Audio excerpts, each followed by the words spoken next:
Welcome everyone to the Move Better, Feel Better show. I am your host, Lisa Gillispie. Today we are talking about standing desks. So all things related to standing desks will be our topic today. We're going to be talking about why you might want to use a standing desk, when you would not want to use a standing desk, and some pitfalls that you're going to want to avoid. I'm counting off on my fingers and you cannot see my fingers. Pitfalls you want to avoid, number 3. And then I will also share with you some things that you can do at your standing desk to get a little more movement in throughout your day. Because the whole point of having a standing desk is so we can have more movement in our lives. It's a great opportunity for those of us that spend a lot of time working at a computer, working at a desk. We may make time to go to the gym, or we may make time to do some type of formal exercise, which is great. And our body needs a whole lot more than just the 30 minutes we might get at the gym or the run that we may take at the end of the day. And I am interested in helping you get some ideas for how you can incorporate more movement in your day throughout your day. Because most people, even if they go to the gym, are very active for a short period of time and primarily sedentary for the rest of their day. And that would be fine if your body was designed, shall we say, for being sedentary, but our body is not designed to be sedentary. Our body actually requires movement, just like it requires oxygen, just like it requires water and nutrients and calories in order to run well. Our body requires movement to run well. And yet most of us don't live lives where we have long hours in our day to be able to spend lots of time moving. So that means we have to look at ways we can incorporate movement into what we're already doing. And if you're spending time at your desk, this is a perfect opportunity to get more movement into your day without having to go anywhere. If you know somebody who could benefit from this information, somebody who works at a desk, feel free to tag them in the comments so that they will know about this and they too can get this information. All right, I'm just checking the comments here to see if I have missed anything. And Beck is making the comment, it took her a while to get her standing desk to fit. And that's something we're going to talk about here. So the first thing I want to preface with is people often think that they need to spend a lot of money on a fancy, expensive desk. And there are some awesome desks out there. I've put a link to my Pinterest board in the show description. And on that board, I've saved some different desks. And I've also saved a link to a review article of different standing desks. And I highly recommend reading that if you're in the market for a standing desk. And the one that they love and rave about, and I've heard good things about from other people as well, forgetting the name of it, of course, but it's mentioned in that article, and it costs about $400, which may not be much or maybe a lot depending on your budget. However, you can do some really, really simple hacks, shall we say. At my office, I have a plastic container that I stacked some of my anatomy books on, and I put my laptop on top of that. So I have my sitting desk, and then I have a plastic storage container and some books stacked up on it. And that's my makeshift standing desk that I use at my office. Here at my home office, and I'll show you here, I've got, so you can see I have this gadget that adjusts. Now it's not quite high enough, so I've put a handy dandy plastic container. Plastic containers come in so handy for things. And that's how I rig it, so to speak. But there's all kinds of options. You can go as simple or as fancy as you want. And the main thing I want to convey to you is that you don't have to wait till you get some specific piece of equipment or a specific standing desk in order to stand at your desk. I know people who have used a drafting table, people have used a side hutch, a dresser. So there's all different kinds of ways. Once you start looking, I even had my favorite hack for a while that I replaced recently was an ironing board. So I used an ironing board and I put my contraption that you just saw on the ironing board. So there's so many options, and I don't know about you, but my ironing board gets very little use these days, so I might as well make better use of it by helping my body instead of spending time ironing clothes, because I'm sure we all have better things to do than iron clothes. All right, let's talk about why do you want to use a standing desk? What have you heard? I'm curious. Put in the comments. Let me know if you are using a standing desk, what motivated you to get one? Why did you get one? What are you hoping it's going to do for you? And if, yeah, that was it. I just lost my train of thought there. Why did you get a standing desk? What do you want it to do for you? Susan says she used to use books and reams of paper to lift her computer screen. Changing it to a standing desk was a workout into itself. Yes, reams of paper are another great elevation tool that a lot of us have handy if we're working from home. So books, reams of paper, plastic containers, all of these things can be nice ways to lift our desk.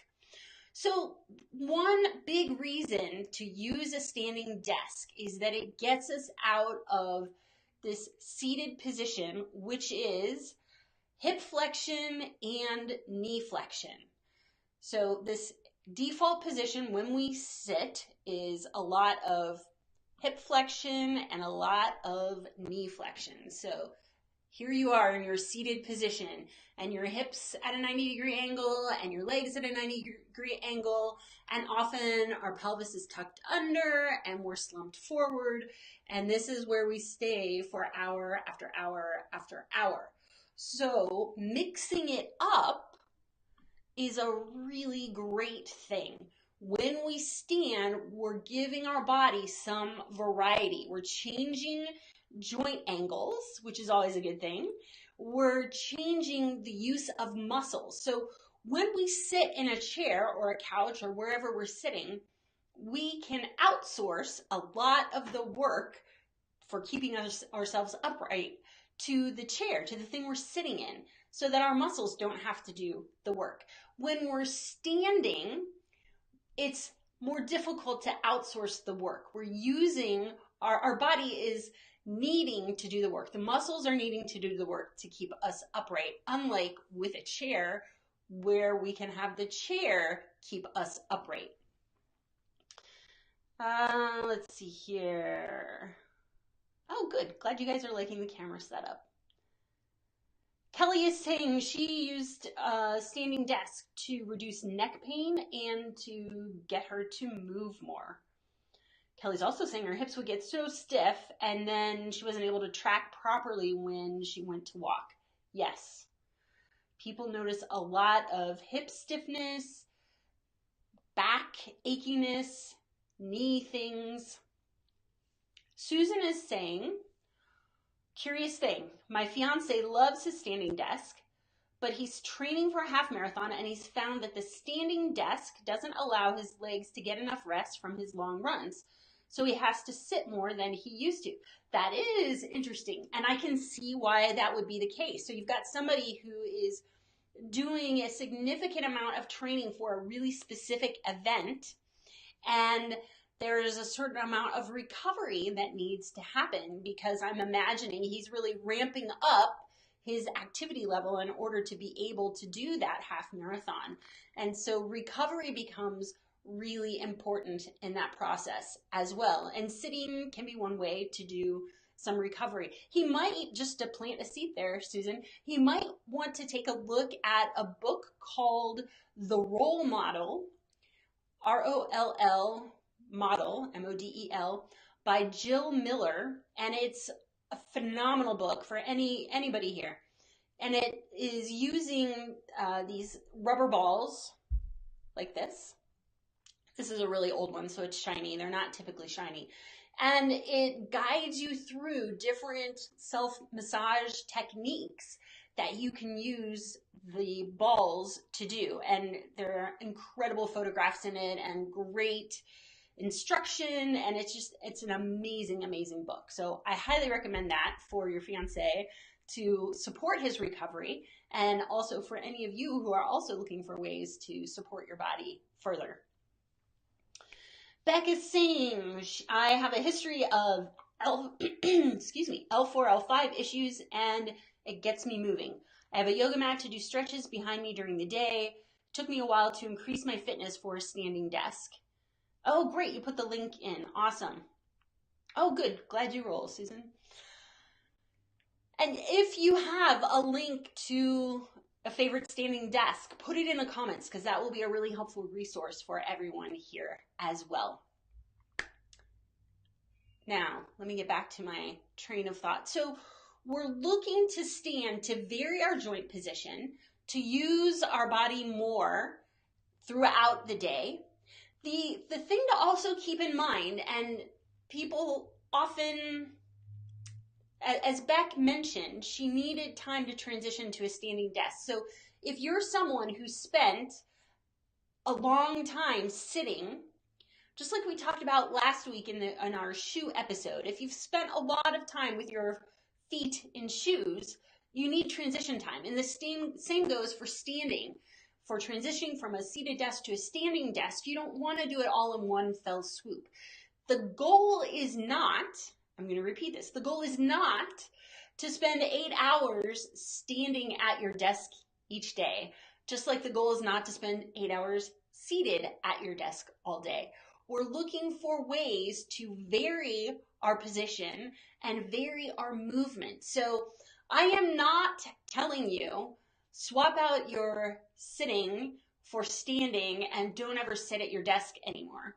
What I am telling you is add in some standing and make it part of your day so that you spend some time sitting and you spend some time standing and you spend some time moving while you're standing. And we're going to get into some things that you can do as you're standing to add in a little bit more movement, which helps to keep you from being in one static position for extended periods of time. That's always something that we want to avoid as much as possible, because our body, again, designed to move, not designed to be in one position. Oh, great. Kelly has shared her desk as well. Thanks, Kelly. So I teased, when do you not want to use a standing desk? Some things to keep in mind. If you have varicose veins in your legs or in your pelvis, you may want to limit the amount of time that you stand, and you may find that standing causes a lot of discomfort in your veins. And so we have to be mindful of that. When we're in a standing position, we're asking the veins they have to work harder against gravity to push the blood back towards the heart. When we're sitting, it could be debated. Is that easier or not? Hard to say, because there's downsides to sitting for our veins as well. But if you do have varicose veins, one of the movements that I'm going to show you is going to be helpful for helping you be a little bit more comfortable while you're standing. The other time that you want to avoid or minimize your standing time is when you are in shoes with an elevated heel. And we talked about this last show. But as you can see, just a reminder here, your elevated heel really does a number on your joints and your alignment. And your body has to do a lot of work to compensate for that. So if you're wearing an elevated heel, you're going to have a little more bend in your knees. You're going to have a little more curve in your low back.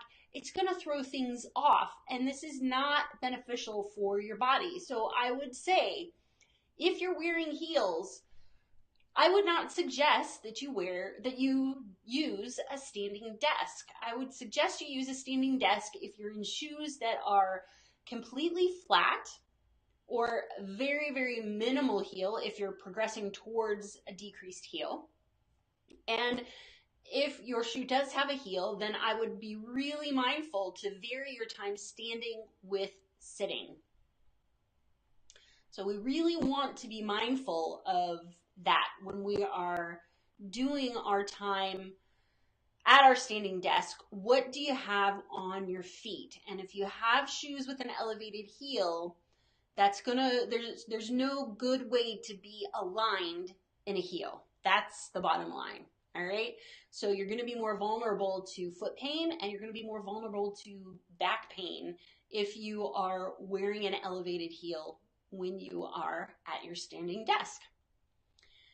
All right.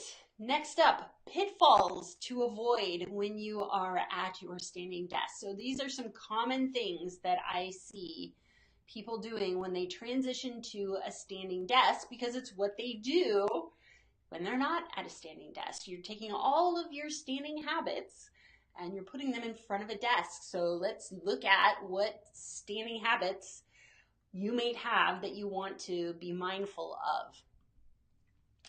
The biggest thing I see with people is this habit of having the pelvis forward over the front of your feet. So if your pelvis is forward over the front of your feet, you are loading the front of your feet more. You're asking those delicate bones, your metatarsals and your toe bones, to support the bulk of your weight. And they're not designed to do that. So you want to be sure to back up your pelvis so that it's stacked over your heels when you're at your desk. And there's a real tendency to even rest the front of your pelvis on your desk. So if you feel that, let that be a cue to you to back it up. There's also a real tendency to shift and stand on one leg. So let me see if I can get it. There we go. So there's this tendency to do the one-legged stand at the desk. And it's not that a one-legged stand is something you should never, ever, ever do. It's about how often do you do it? How long do you do it for? And are you always standing one-legged on the same leg? And if so, that's going to cause you some issues potentially over time. So you want to vary it. If you're going to stand on one leg, stand on the opposite leg. But make it an equal opportunity, and then also spend the bulk of your time balanced between both of your legs so that both legs are supporting your pelvis and you're not extending, you're not asking the ligaments of your hip joint to support your socket. Your muscles are able to do that. The other thing to be really mindful, another really common pitfall, guys, is turning your feet out. And you can't see my feet, I realize, but just imagine your feet are turned out, and usually one foot's turned out more than another, and usually that also involves some sinking into one hip. So having your feet turned out and having your pelvis forward and having your weight more on one leg than another are all going to set you up for discomfort the longer you're standing at your desk. Another thing I see people do is resting on their desk. So they're asking the desk to hold them up or putting one elbow. And again, it's not that this is bad. It's just that it's always the same thing. And it's always the same side that we're resting on. And we're always doing weird contortions on one side, which is throwing off our alignment, and it's stretching some muscles more than another, and it's shortening some muscles more than another. And if we do that day after day, it's the same thing as sitting. If we're doing that all the time when we're sitting, crossing the same leg over, slouching into the same side, our body adapts, and we start taking those adaptations wherever we go. We take our body with us wherever we go. So we want to be mindful of how we're standing. It's not enough to just stand. We need to look at how we're standing. So check where your pelvis is. Is it stacked over your heels? Check where your feet are. Are they forward facing? Check where your weight is in terms of, are you evenly distributed between both of your legs? That's what we're looking for, all right? And that's what will get people into trouble in terms of foot pain and also in terms of back pain. So let me come back to my side view here. So with the back pain, if I carry my pelvis forward, that automatically shortens the space here between the bottom of my rib cage and the top of my pelvis. So you can see there I am, pelvis forward. Here I am, pelvis back. Here I am, pelvis forward. Here I am, pelvis back.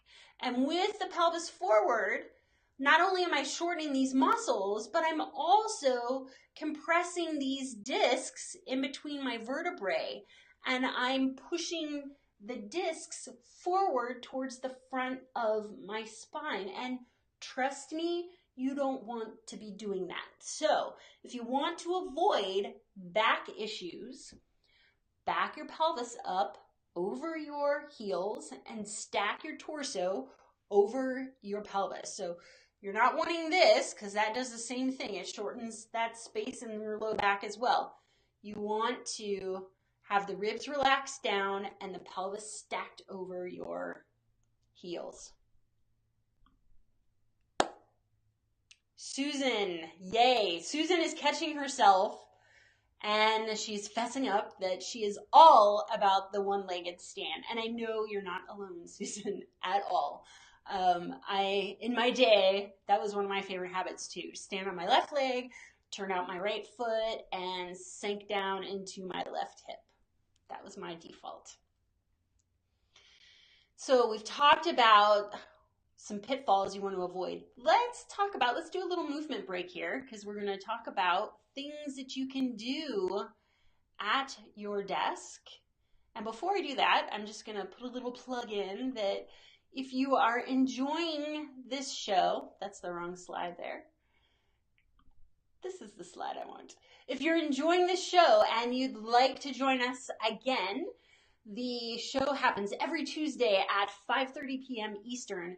You can type show in the comments and I'll add you to my messenger bot list and send you out a reminder when I go live next week so that you can be sure to join us. I know in our busy lives it can be easy to forget, and this is one way to have a quick and easy reminder show up in your messenger inbox so that you can be sure to join us.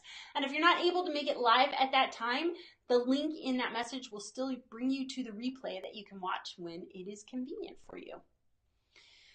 All right, let's take a movement break. So, I'm actually going to change my camera here.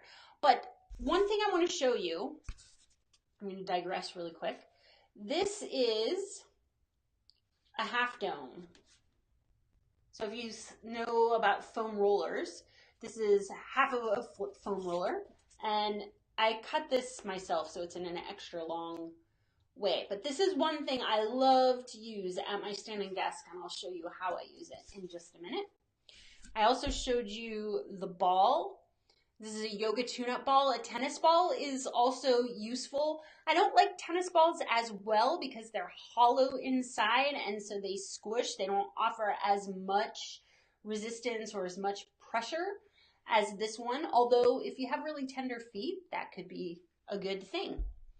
The other thing I really like, and I put this link in the show description is, I'm going to hold it up here because it's hard to see it well otherwise. This is called a topo mat. So if you are at a workplace where you have concrete, and most people do have carpet over concrete, this mat can be really handy for adding a little extra cushion. I also really like, let me get myself situated here camera-wise. There we go. Everything's backwards. So this part here is kind of a built-in yoga tune-up ball or tennis ball. And I love to put my foot over it, and it's a nice way to do a little bit of pressure on the sole of your foot, and you can change it up and get some nice mobilization through your foot. You can also, let me get this at the right angle here. There we go. So you see how this front portion is angled up a little bit? This is another way, instead of a half dome, you can use this mat by putting the ball of your foot up on this and getting in a little bit of a calf stretch, which I'll show you in a minute how to do that. I like it. It offers some nice cushion. It also has some nice variety of things you can do while you're standing to get in a little bit more movement and to help your body. Why not? Bodies can use all the help they can get. It's, okay, Susan's wondering, is the topo squishy or padded? It's pretty firm. I'm trying to think how I would describe the density of it. So if I squeeze it, I can compress it, but I wouldn't call it padded. I would say it's more like the texture I would describe it as is similar to a yoga mat, but thicker. So it's that quality to it of density, if that's of help. So what can you do at your standing desk? I'm going to change my camera here. So bear with me a moment, just because I really do want you to see my feet. So if you are with me, if you're standing, I want you, or if you're seated, I want you to slip your shoes off and come to a standing position for me. Well, let me see if I can get extra fancy here and do, oh, I don't want to mess with anything. I was thinking I could do both cameras at once, but I haven't tried that yet, and I don't want to try it in this moment since my software is going well. So if you are coming to a standing position, I want you to, as you stand, and you can use a wall or a chair if you need some help with balance, and I highly recommend, if you do need help with balance, use it. You're going to tuck your toes under and allow the top of your foot to relax down towards the floor. So you're ideally not right on the knuckles of your toes, but you're on the top of your foot a little bit. And you're going to just allow the front of your ankle to relax down towards the floor. If this is too much of a stretch, you can bring your toes closer to your opposite foot, and that will decrease the stretch. If you want more stretch, you can take your foot out. And then we're going to switch sides. So you're getting the benefit of stretching the front of your foot, so toes tucked under, allowing the front of the foot to relax down towards the floor. And guys, you can do this while you're typing away, okay? This isn't something that's super difficult or requires a lot of thought. I could add a lot of other pieces in to make it require a lot of thought, but I'm not going to do that right now. And then you're going to come back to both feet. So this is one thing you can do periodically throughout your day to help your feet. Another thing that you can do is use your ball. So you can take your ball and place it under your foot. I'm trying to get a good angle here. I'm going to turn my foot a little bit. So I just got the ball right underneath my foot. Again, I can do this while I am typing away at my computer. And every few seconds, I can shift the position of it closer to my heel or towards the outside of my foot or towards the inside of my foot. And what this is doing is it's helping to mobilize the joints, those 33 joints in my feet. It's helping to mobilize, it's helping to stretch the muscles there. It's helping to wake up my feet that often have been casted in shoes for so long. You do a little back and forth. So that's a really nice thing that I love to do while I'm standing. And then the half dome.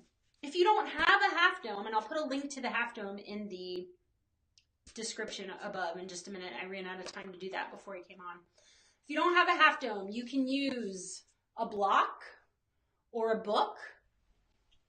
So yoga block or a book. You just want something to elevate the ball of your foot. And what you're going to do is put the ball of your foot on the elevated surface, so on your half dome. You could also use a rolled up towel or a rolled up yoga mat, makes another great thing. And you're just gently stretching your calf muscle. Again, you can do this while you're typing.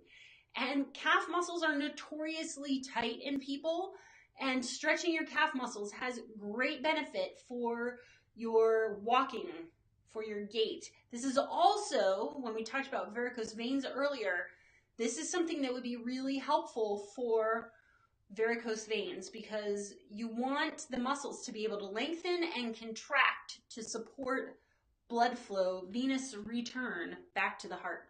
So that's another favorite thing I like to do at my desk. So I just gave you 3 simple things that you can do while you're standing at your desk and while you're typing on your computer. And it's not anything that is going to require a huge amount of brain space in order to do. So the calf stretch, the ball under your foot, and the top of the foot stretch are 3 things you can easily cycle through periodically throughout your day. I'm going to leave you with one last one. And this is another super simple one that's going to help strengthen the muscles on the sides of your pelvis, those muscles that help stabilize your hip joint, that are notoriously underused and weak, that can help support your pelvis, that can help support your pelvic floor. So if you're looking to have a nice, strong, supportive pelvic floor, this is something you want to pay attention to. This one, again, it's another super simple one. I'm going to do a side view again here, and I'm going to face you. So as you're at your standing desk, you can weight shift from one leg, which is different than dropping down. So I'm not collapsing into my hip. I am asking my muscles to support me on one leg. And then I shift back to both legs, and then I shift over to my other leg. So I can type and I can weight shift. And as I weight shift, I'm asking these muscles here to do a little bit more work than they do when I'm on both legs. And if you want to get extra fancy or step it up a notch, you can stand on one leg and, without bending either knee, float your opposite foot off of the floor. So now you are completely supported on one leg. And that is we call that the pelvic list. And that's a great exercise for strengthening these lateral hip muscles, which do all sorts of fabulous things for your body. So, my friends, I have given you 4 things you can play with at your standing desk. And I've also told you about some pitfalls that you need to be mindful of when you do work at your standing desk. Keep in mind, I'm going to emphasize again, I'm going to remind you again, you want to Give yourself time to transition to a standing desk. This is not just about standing all day at your standing desk.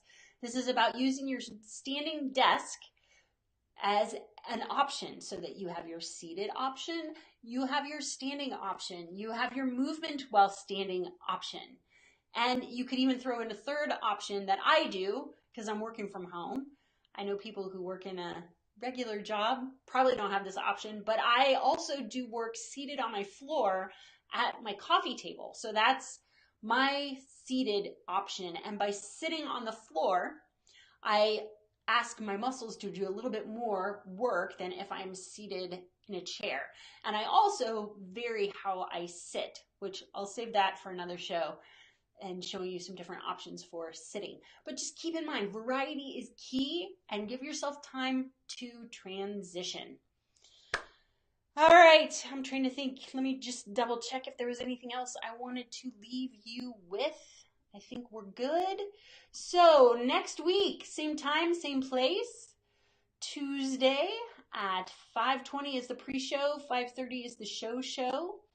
And if you would like a reminder, just type show in the comments and I'll add you to my messenger bot, my little automation that I've got in place, and you can get a reminder when I go live next week.